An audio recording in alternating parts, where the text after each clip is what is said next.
Time to abandon ship. Oh no! Here we go.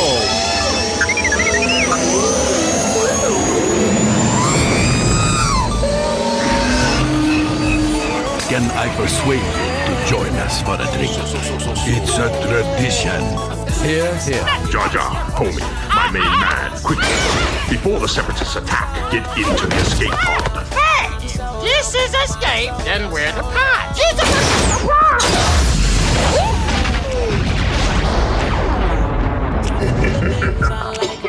Welcome back to Star Wars Escape Pod. We have a very special guest this week, Jack Parker, puppeteer on the Acolyte, played Pip, the little handheld droid that the main character Osha carries around in her tool belt. So very interesting chatting with him this week. We've got our co-host Blake back in the Escape Pod this week as well for the chat. So we've been looking forward to this for a while. Jack, awesome dude. And it was fantastic getting to know him. So hopefully you all enjoy the chat. Let's get into it.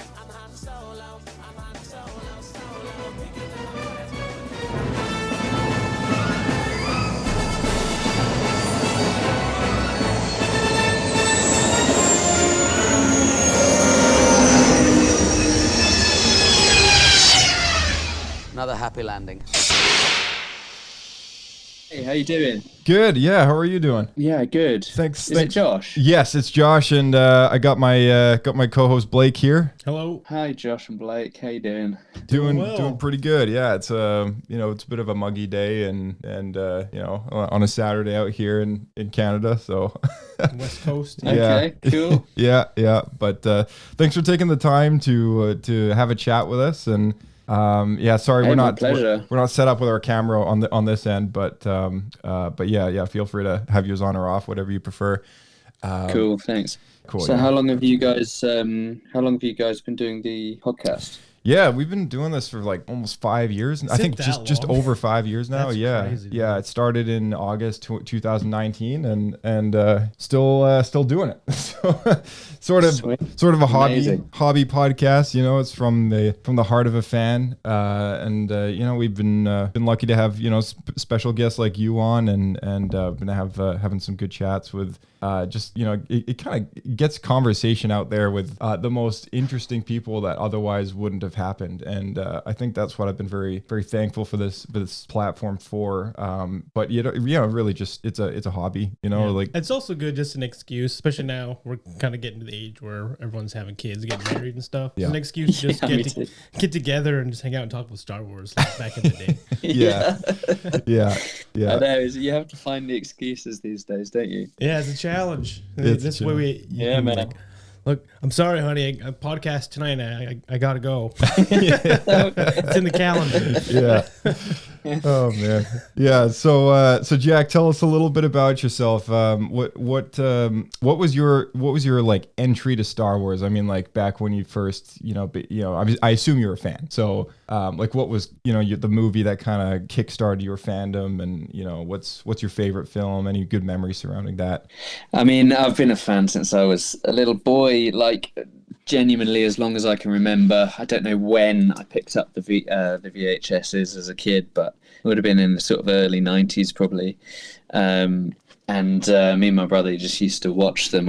We literally wore the VHS down watching them so much, and spent our whole childhood just pretending we were in Star Wars, So like it started early. It's one of those weird things where it's just felt like a part of my life, my entire life, and I can't really remember a time before I loved Star Wars, Yeah. Yeah. And in a weird way, and I wonder if you feel this as well. It's like in my rational brain knows that Star Wars isn't real, Mm-hmm. but there is a chunk of my brain which kind of that universe lives in that chunk of my brain, and in that chunk of my brain it is like 100% real. Yeah, I totally know what you're talking about. Yeah, for sure. It's just, I think, like for myself, I think that comes down to being just a big part of one's childhood. I have so many very fond memories, you know. Yeah. The special editions came out, and then the prequels, and getting like Lego Star Wars is all Yeah. very like ingrained in my psyche. So it's just even to this day, like it's just kind of an escape to like a peaceful time. Yeah, you know, Yeah. it's interesting that you word it in that way too, because I just finished playing a video game the other day with my spouse, with my wife, and we played through It Takes Two, which is, you know, a very popular game done by Hazel something Studios, produced by EA. Really good game, and in the story, it's like these two characters that are kind of trying to fix their marriage reluctantly, and they're towards the end of the game, like the counselor sort of character, you have to sends you on a challenge to sort of recoup your passion, and it's completely unrelated to the other character in the story. It's just, you know, he's trying to kind of re-spark them together, and kind of explains like, look, if you take your passion out of your life, that's a piece of you that's gone. That's a piece of you that's missing. And I think for a lot of us Star Wars fans, like that's a passion of ours, right? Oh yeah. You know, as soon as you remove that from us, you know, like you said, Jack, like it's a piece that kind of lives within us. That's a part of us, and it's been with us like all our lives for quite a few of us, you know, and have so many memories attached to it that it's weird to think of a life, you know, not being a Star Wars fan.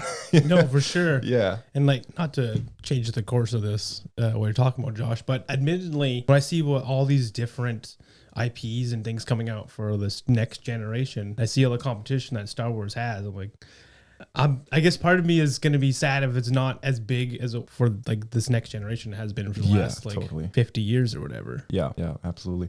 So Jack, what's just a random question for you? What's the most recent thing that you've seen from just the Star Wars world that's been like a standout for you? Is there like a book or a comic or a show or a movie that, you know, you just been like, oh, that hits the right spot for me? A couple of weeks ago I started playing Outlaws, the new game. Yeah. And I really love the worlds they've created in that. The kind of detail and stuff is amazing. I kind of really enjoying just sort of floating around and just like looking at shit. You know, not necessarily playing the game that much, but just like looking at the stuff and going, oh wow, that's cool. Yeah, that's awesome. Yeah, it's certainly good for that. But of course, like you know, when Mandalorian came out, you know, first live action Star Wars for a little while. TV anyway, and I was super stoked by that. I just loved the way it looked, and just it kind of had that sort of amazing sci-fi thing where you're not quite sure what's going on, but you're totally engaged in it. And it was the right level of kind of funny and great action sequences, and it just looked beautiful. It looked kind of ethereal and just felt very what Star Wars is to me. It felt very Star Wars to me. Yeah. Nope, that's totally fair. I think I had very similar feelings. Yeah. And then there's just something about also just that Old West vibe that just like really drew me in. The Western, yeah. Yeah. Yeah, totally. Which is what it, you know, it's what everyone says, isn't it? But it's a space Western, and that's that's what we love. It hits the genre on the nose, yeah. Yeah, you know, it's Han Solo. It's a sort of gun wielding yeah, exactly, Western guy, and we love him. Oh, totally, yeah. No, 100%. And I think also just like the initial impressions left in everyone when A New Hope came out, and just being out, you know, in this desert wasteland, just kind of puts you all just right into that Old West vibe. Yeah. I think there's a special place in our hearts for sandy wastelands. yeah, exactly.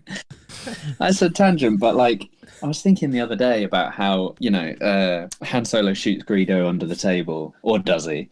But like, I really miss that kind of thing in Star Wars these days.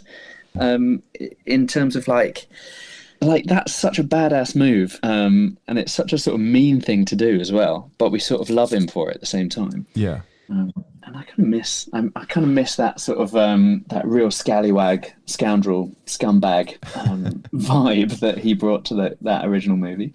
Yeah, no, so true. It's hard to find a new Harrison Ford, you know. It's definitely the way he does it, because as we're seeing in the Andor series, there's definitely like some scummy stuff going on, but it's not in the way that Han Solo or Harrison Ford presented it. Right. It's like there's that side of him, but there's also this kind of like kooky fumbling side as well. Yeah. Every character's so different. I remember having a moment similar to that, but different, when in the pilot for The Mandalorian, and he just drags that guy with his retention cable through the closing circular door, and he essentially just gets cut in half. Right? And I was like, whoa, that was sick. Yeah, it's so awesome. Yeah. Because the world should feel dangerous. It should feel dangerous, and life doesn't cost a lot in the Star Wars universe, and that's kind of that's exciting. Yeah. For sure. So, good point. Can you just explain to our audience just kind of like what you do and what your involvement has been with Star Wars recently? I played Pip, the droid in the Acolyte. So he's Osha's kind of right-hand man, and he's this kind of cute, spiky little guy that lives on her belt, essentially, and is this kind of Leatherman crossed sort of with best friend kind of vibe. And I had the most amazing time. It was just one of the coolest things I've ever done. Definitely in my career, just the coolest thing, because as a fan, stepping onto those sets and just kind of authoring this character and just being able to let my imagination kind of live in that world for the kind of 6 or 8 months or whatever it was just joyous, because I spent my whole childhood doing it, and then suddenly I'm getting paid to do it, and I'm actually on spaceships and on alien planets and stuff. It was wild. Man, that must have been so surreal, so cool. Is that what you do? Is that you're like do you normally take the role of like a puppeteer? Is that just kind of the trade that you've fallen into, or like is that just one of the focuses of your career so far? Yeah, I mean, it's one of the things. I have done a lot of puppetry, and particularly in film and TV over the last sort of decade or so. It's definitely something I've done a few times, quite a few times. It's sort of territory that I understand. But this was my first experience of doing animatronic puppetry. So that's where essentially the puppet has servos and stuff on the inside, and it's designed to move in a certain way, and then you control it with like an RC controller. So that was my first experience with that. Wow! So which is something I've been wanting to do for ages and ages, and I used to fly FPV drones. Oh wow! So actually, like, and the controller they gave me was the same one I had. Nice. That's cool. This is kind of interesting. This is a bit of serendipity, really. Was that on the resume? Is that why you got the gig? No, not at all. But yeah, it was this kind of weird thing where I was like, weirdly, I've spent 100 or 200 hours using one of these controllers that they're handing me. So it was a bit of luck, really. That's awesome. But it was amazing. I've been wanting to do that sort of thing for ages, and I've wanted to get in on the Star Wars world for ages. So it was an amazing gig. Yeah, that's awesome. That's like going back to your childhood days, playing with action figures and pretending, and I don't know. That sounds so cool. You get to play with a Star Wars toy for real. Yeah, exactly. Yeah. See it on screen. I had this kind of weird sensation. I was like, wow. Weirdly, I feel like I've been like practicing for this role my entire life. Yeah. Because like I spent my whole childhood doing that with figurines, with like, Millennium Falcon and X-Wing models and Lego and all of that stuff, and like flying them around the garden and playing different characters. It's like, I kind of feel like I've rehearsed this before. Which was a kind of surreal feeling, but it was good. Yeah, that's great. Is there a good story that kind of goes with getting that role of Pip? So Derek Arnold was the guy that called me in, and he helps the casting over at Neil Scanlon's Creature Workshop. And they're the guys that design these beautiful aliens and droids, and a big chunk of that Star Wars world. And so I got a call from him just saying, look, we're holding these auditions, and we come in, and I was super excited. And I kind of thought to myself, well, I mean, number one, I've got to get this job because it would mean so much to me to be able to play in that universe. But also, you know what? If I don't get it, then I would, I've had this experience of auditioning for it, reading scripts, and playing with this character. But yeah, I sort of jumped in, and they gave me a few days to practice with their prototype Pip, which was just 3D printed metal at the time and silver. That's before he kind of got painted to his orange and blue colours. And he looked amazing, and got kind of a few days to prepare with him and prepare a scene. And then I met with Amanda, who played Osha, and May in the show. Mm-hmm. And we just hit it off immediately. We just started improvising and playing through this scene. And I told her a bit about like kind of where the inspiration for the character came, like on my side, because I'd just become a father. So my daughter was what was she? She was a month or two old when I was auditioning for this show, and I just spent the last month or two just staring at her and watching her and seeing how she sees the world. And then suddenly I was given this character to prepare for, who was this almost childlike character. He can't move himself. He's got a body but no arms, no legs, no way of moving around. He can move his head, and that's so similar to like a newborn baby. And so I had this kind of wealth of kind of physical inspiration, really, for me to kind of use that movement, use the way she saw the world and interacted with me and everything, and kind of put it into that Pip character, so that Osha character, Osha and Pip relationship became a kind of symbiotic relationship, like a mother and a baby, or a sibling and another sibling. And so that was where kind of his physical world came from. Because I was in that extraordinary, I don't know if you guys have kids, but I was in that kind of extraordinary place where, your oxytocin levels are flowing. You've got this new baby, and it's this joyous thing. And at the same time, I was auditioning for Star Wars. So it was a pretty wild and extraordinary. Sounds like quite the high period of my life. It was wonderful. Yeah, that's amazing. That's wow. That's like a one of a kind combination of big events going on all at the same time. No, it's so serendipitous. Honestly, I don't think you could have been in a better place both to get this role but also to play it. Yeah. It really weirdly felt like I'd just been kind of practicing my whole life for it. So when it came, I was like, God, I gotta get this one. I gotta get it. Oh man, that's so destiny right there. And the competition was tough, but yeah. But I think in the end of the day, we just kind of struck it off, really. Yeah.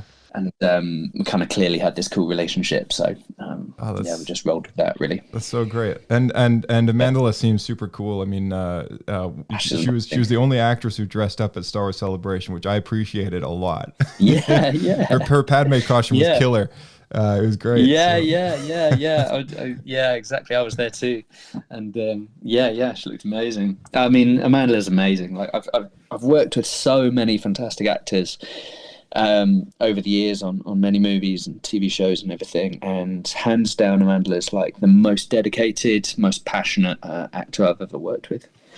Yeah, crazy. I haven't seen her on a film since the Hunger Games, and I couldn't believe how old she is now. I mean, like the time is just she's only like 10 years ago. or something. right, yeah. Like I guess the last time I saw her on screen though was like, I think when she was must have been like 12 or something, right? So for me, I was like, wait, that's the same person. I didn't think I put them together, to be honest with you. Yeah. It's it's pretty like, oh man, time flies. But yeah, pretty surreal. That's awesome. So what are the biggest challenges of puppeteering in like a film or a show? What are the biggest challenges? Oh, I don't know.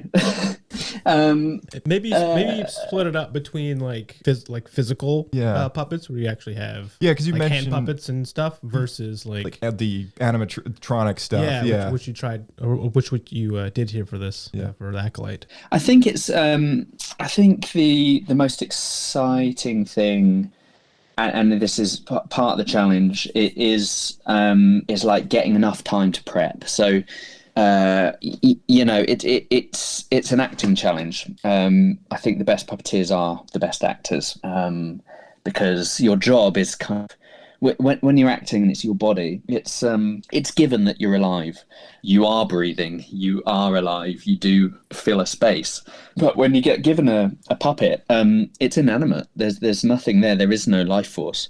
So before you even start acting through it, you have to give it breath, and you have to give it focus, and you have to give it weight, so that before you even start kind of telling the story, the audience is believing that it's real, or a living thing. So you have to kind of there's no easy way around that. You start with the character, and you kind of investigate the script, and you see what people tells you about your character, what you say about yourself, what the scene direction tells you about your character, all of that stuff, and you start to build up a kind of world, an imaginative world of that character in your head, and then the job is to put it into an inanimate object.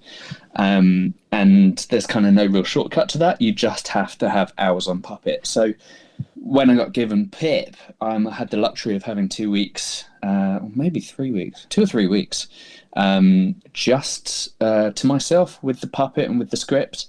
And of course there were other people there, and I could call people in and run scenes with them, etc. But I got not my 10,000 hours, but the equivalent of, I got my 10,000 hours of time on that puppet before I even stepped on set. And what that means is you can play the character as if you as a normal actor would, without having to think where your thumbs are going, where your hands are going on the rods, or whatever it is that you're operating at the time. So I think the challenge is having that time to do your kind of your proper acting work, getting into the character with that extra layer of kind of having to be able to translate that into an inanimate object, if that makes sense. Right. No, it or maybe definitely that's does. a bit nerdy.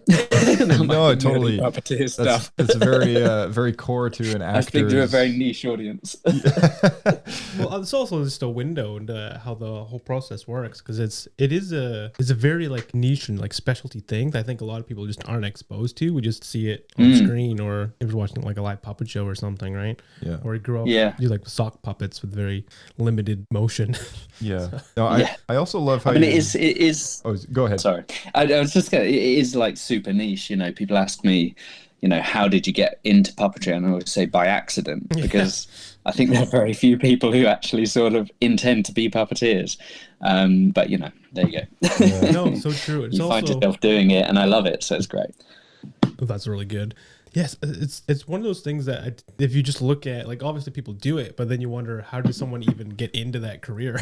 Because there's no like direct path unless you know somebody who's already doing it. Right. Yeah. I mean, I think a lot of people start in theatre, because I think puppetry is like the CGI of theatre. You can kind of create these characters that are otherworldly on the stage using puppets. You can bring in children or animals or creatures or whatever it might be, which a lot of the time, obviously in film, you kind of create computerized models to kind of tell that same story.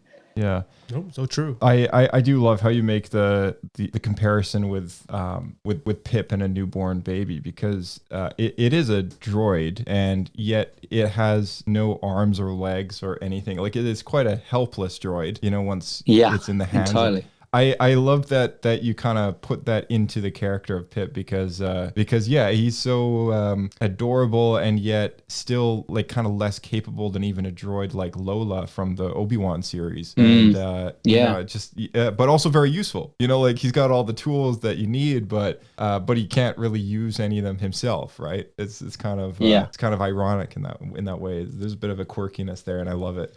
Very cool. Well, that was the real thing that kind of fascinated me about the character in the early days was, I think a lot of the time these characters are written as kind of cute, funny sidekicks in the Star Wars universe. But my kind of take on that was like, with Pip, you get cute for free, you get funny for free. like, because of the way he's designed and the way he moves, like, he is endearing. Just him as an object is an endearing, beautiful thing. So I really wanted to kind of find what the grit was and what the grit in the oyster was with Pip. And for me, it kind of stemmed from that inability to move. Because it leads to helplessness. You know, he if Osha dies, or if Osha drops him and he's left, he's dead. That's it. Right. You know, and there's this kind of worry around that. The stakes are always high for him. If he's dropped, he's dead. Yeah, That's true. Which is kind of crazy for a character. You know. And that leads to real possessiveness over his master, you know, over Osha, and love, deep love. But it's a deep love that's based on survival and necessity, in the same way as a newborn is. You know, Oh, so clearly true. they are so dependent on their parent for life. If the parent walks out, if something happens with the parent, the baby's dead. So it kind of felt really like there was a real mirror there between the two things. And that was the thing that excited me about the character. It does make me wonder, though, if there's the same variety of droid as Pip, but maybe with personality of like Chopper, maybe didn't make it. Yeah. Just Yeah. left him on the fridge somewhere or something. Didn't want to deal with him anymore. Yeah. what Yeah. what does that collaboration look like with after you've developed the character and you've kind of figured out how to move this personality and how to capture an audience with it? Like, how does that work when you're collaborating with a director or a writer who's written a script where Pip has to do something very specific? Like, what does that look like when you're the one that knows this character the best? It's very much just the same as any, or it should be the same as any actor kind of walking into any scene, really. You know what your objective is in the scene and what you need to do in order to get there or not get there. And it's about fighting for your character. I think always the thing is, what you want is actors walking into a room fighting for their character, even if they're the baddie, even if they're a despicable character. I think, you want them to walk in and fight for their character and make the audience see the scene from the perspective of their particular character. But yeah, so, I mean, in a practical sense, we would rehearse. We would either sit down, talk through it, or rehearse it up on our feet, and chat through what the characters are thinking, what they're doing. And then from there, the scene would be built around it. So we'd decide, well, I wouldn't decide, but people would decide, what the shots would be and how to kind of best tell that story. I remember one time we were in a scene, I can't remember exactly which scene it was, but Leslie Headland, who was the director, so I said, what's Pip saying at this point? Because it was kind of early on in the process, and he beeps and boops, and I was beeping and booping on set, and she was like, "Oh, you know what he's saying?" I'm like, "Yeah, I know exactly what he's saying all the way through. Of course I do. How could I play it without knowing that?" She's like, "Oh man, that's amazing. What are you saying here?"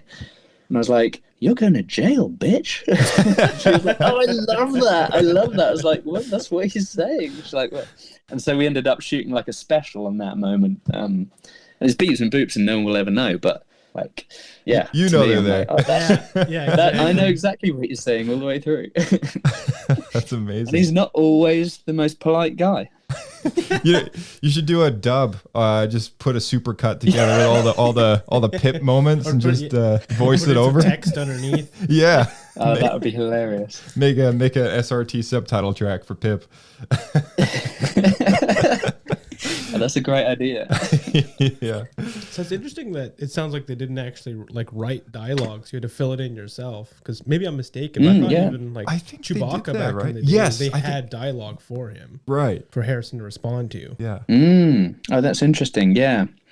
I mean, I suppose another way of working would have been that I could have spoken English, instead of beeps and boops, because it was all put over, obviously, digitally, right. In post-production. So yeah, that's a fair point. I'd never even thought about doing that, but maybe that would have been a really really useful thing to have had on set. Maybe for the other actors and actresses, but for you, it's probably more fun to beep and boop. Yeah, but also I think Yeah, for the sound guys, I think they probably appreciated your sort of improv lines of beeps from their point of view, because then they kind of know what kind of mood to portray, you know, when they're putting in all the digital sound effects in there. Helps them out a lot, I would imagine. Yeah, I mean, I think you can kind of convey a lot of meaning, can't you, with sound? And in fact, language, we obsess over the idea that the words you say are super important, but actually, of course, it's your intonation, it's your rhythm, it's the volume, and all of these different things tell so much more meaning than the actual words you say, a lot of the time. So I think you can kind of tell a lot of story with just sound. Yeah. I was trying to do that. But you have to get over the sort of embarrassment side of it first off, which is, I remember being in the read through, I'm sat next to Carrie Ann Moss, who I was just completely starstruck by. Yeah. Like, oh my God, it's Trinity. Which was a kind of surreal thing in itself, sort of sitting next to Trinity. And then we're doing the read through, we're reading through the whole script. And every now and again, I have to pipe up and go, boop, boop, beep, beep. It was such a surreal experience. Sitting in a room with all these amazing actors. That's so funny. And you just feels like you're crashing the party or something. Yeah. Yeah. The slow kid in class. Yeah. This guy. So funny. Yeah, probably. I think it'd be a lot of fun too, though, if you really get into it. Oh yeah, I mean, it was great. It was so cool. So good. What kind of advice would you give to aspiring puppeteers or animatronic performers? And like I think like it came up before. I mean, like it's amazing to anyone who does like have that in mind as a career. I think would you say more people like kind of fall into it, and what kind of advice would you give to those kind of people? I mean, some people do. Lots of people that I've worked with over the years have known that they've wanted to be puppeteers, since they were kids.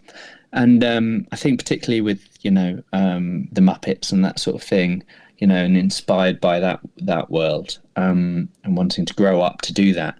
But even though I sort of watched a lot of kind of puppet stuff as a kid, Captain Scarlet and, all of those amazing shows, I never really imagined doing it. And I wanted to be an actor, so I went off and trained as an actor. But I think, the advice is, I think, for people who want to get into that world is don't neglect the acting side of it. Go out and learn stuff about acting. Because a lot of the time, myself and I know a lot of other people, puppeteers do this, is before we even kind of pick up a puppet and do anything with it, we do it in our own bodies. So you kind of notice what happens in your own body when you're running the scene, and then you kind of translate that into the puppet. I always say, like, if you don't know what the puppet's doing, do it in your own body first, and then do it in the puppet. So I guess learn about acting and just get as much experience as you can, really. Because, hours on the puppet is the best thing you can do, really. And just keep playing, keep enjoying it. Yeah. That makes a lot of sense. And I think if someone from the outside looking in might not see that there's that direct connection to acting that way. You think it's more just like hand gestures or whatever, but actually think there's a full body and try to translate that. Mm-hmm. Yeah, it's probably pretty nerdy niche stuff, but you asked. We did. Do you have any dream projects or characters that you would like just love to work on in the future? I mean, I'd love to do more Star Wars. We're lucky in the UK I'm lucky that I'm in the UK and that a lot of Star Wars is made here. So I just really hope I get to kind of experience that world even more, because it was so joyous being in that world, and kind of it was almost running away with the circus. It was running away to Star Wars land for 6 or 8 months, and I just kind of hope I get to do that experience again. But otherwise, I'm sort of I'm trying to do a little bit more acting in my own body, without an inanimate object in between. So, yeah, kind of focusing on that at the moment, and hoping some stuff comes up. Yeah. Amazing. Yeah. I mean, hopefully the slowdown is over now, you know, with all these shows and everything, like maybe picking back up again. But I look forward to seeing, you know, your name on you know, the next star droid if it comes around. And Yeah, well, yeah, me it's- too. Or live action character too. You never Yeah. know what the future holds, right? right. Hell yeah. still- God, I would kill to be a stormtrooper. Hey, I got a question for you. Are you a big buyer of like the Black Series action figures by any chance? Have they met a pit yet? I don't even know what you're talking about. Like so I guess not. the Star Wars, so the Star Wars Hasbro lineup, the action figures that they make. There's some really nice like 6-inch tall versions of these figures that they do. And Yeah, is there a Pip one? I think one of the characters, I think it was one of the versions of Osha does have a small teeny tiny have a Pip. I Yeah, think yeah. so. Yeah. So I was Yeah. wondering if you owned it. I don't own it. Oh man, I dunno. if I would, find one, I will mail it to you. If I find one.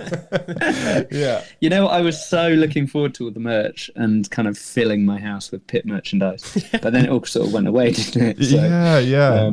so unfortunately, you know, that's not the case. But I sort of lurk on a few groups online with people who are making Pip droids. Oh, cool. Some of the stuff they're making is so cool. So I'm just sort of sitting there and biding my time, and maybe one day I'll reach out and see if one of them can make me There kind of you go. all singing or dancing Pip droid. That would be awesome. Yeah, that'd be Very cool. pretty sweet. Yeah, or the you know, you can 3D print your own Pip and you know, rig him up. Yeah. Put The files are out Yeah. there, I think. You know, people hang are up- doing it. Hang them up by the front door. But yeah, it's worth checking out. It's good work. Totally. Yeah. That'd be cool. What were you saying? Was it hang Ring 'em up by doorbell. hang up by the front door. People come in, you'll greet everybody. Yeah, man, Cool. just leave my parcel behind the wheelie bin. Yeah. Exactly. Awesome. All right, Jack. Thank you so much for the chat, and you know, it's been awesome just kind of getting to know you and your experience playing Pip. And do you have a social handle or anything you just want to share with the audience? Yeah, I mean, I don't really post anything Star Wars related, but if people want to get in touch, at Jack Parker on Instagram or something else on X, I can't remember. It'll be on there.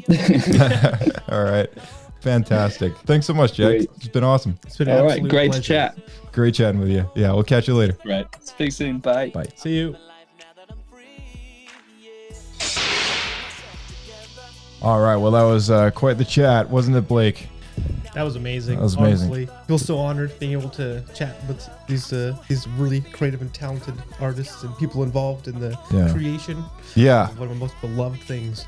Yeah, very, very lucky to have Jack on this week. So thank you again to Jack, and you know, to our audience. I'll leave the social handle for him down in the description below. So a big thank you to all of you tuning in this past week. And Blake, what's question of the week? What's the biggest thing that you are looking forward to as a Star Wars fan going forward? Oh man. Guess we got Skeleton Crew coming up. That We is got coming up. Outlaws That's is right. a I haven't release. played it yet, so that's still new to me as well. I'm yeah. pretty excited about that. I'm saying the thing I'm probably most curious about right now is probably the Mandalorian Grogu movie, because I'm trying to figure out where they're gonna go with that. Definitely. 'Cause, Definitely. yeah, I'm really curious because now we haven't actually seen Grogu as a proper Mandalorian, so I want to see what they're gonna do with Little that. helmet. Yeah, exactly. Is he gonna get Beskar? What's gonna happen here? Yeah. I'm looking forward to the Steel books. They just released a December 3rd release date for Ahsoka Season 1 and Mando Season 3 on Steelbook, 4K and regular HD. But, you know, I'm in line for the 4Ks. So, yeah, the Steelbook collection grows, as you know. Yeah. So, yeah. Disney Little finds news ways to just keep taking my money. Oh, yeah. Yeah, take it. All right. We'll catch you in the next one, my friend. Sounds good. See you out there. Keep flying. All right, and thank you to our audience once again. You can follow us using the handle at SW Escape Podcast, and our email is swescapepodcast@gmail.com. You can use the same handle to search us up on YouTube. Subscribe there. Make sure you like and subscribe. That's the YouTube thing. Go check out our friends down below in the description box. East Post Media stickers, ORBITKEY, Kai Sabers, you know the rest. Join the Discord. It's the place to be. Looking forward to many things on the show going forward. May the force be with you. We'll see you in the next one.